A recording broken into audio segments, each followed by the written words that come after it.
সারাদিন কাজের ফাঁকে বারবার যার কথা মনে পড়ত, সন্ধ্যের পর যার জন্য অপেক্ষারা আরও জাঁকিয়ে বসত, আনন্দগুলো একমাত্র যার সঙ্গে ভাগ করলেই তা দ্বিগুণ তিনগুণ হয়ে উঠত। মন খারাপে যার কাঁধ ছিল একমাত্র আশ্রয়, অথবা ভীষণ জ্বরে উত্তপ্ত কপালে যার ঠান্ডা হাতে স্পর্শই ছিল একমাত্র জলপট্টি, যার প্রশান্ত বুকে মাথা রেখে সব ভয় কেটে যেত একসময়, তার জন্য ভাতটুকু আর রাঁধতে ইচ্ছে করে না।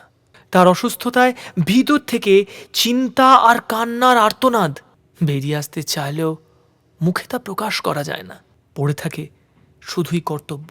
প্রিয় খাবার রেঁধে অপেক্ষা করতে করতে তখন সে তার প্রিয় জিনিসগুলোকে ভুলতে না পারলেও ভুলে যাওয়ার ওই ভানটুকু নিয়েই থাকতে চায়।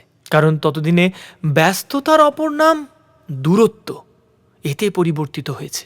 এক পক্ষের ক্রমাগত অবহেলায় অন্য পক্ষের আবেগ আর অনুভূতিগুলো তখন কঠিন বরফের চেয়েও অনেক বেশি শীতল। সে কাঠিন্য ভাঙতে ঠিক কতখানি পথ হাঁটতে হবে তা দুজনেরই অজানা রয়ে যায়।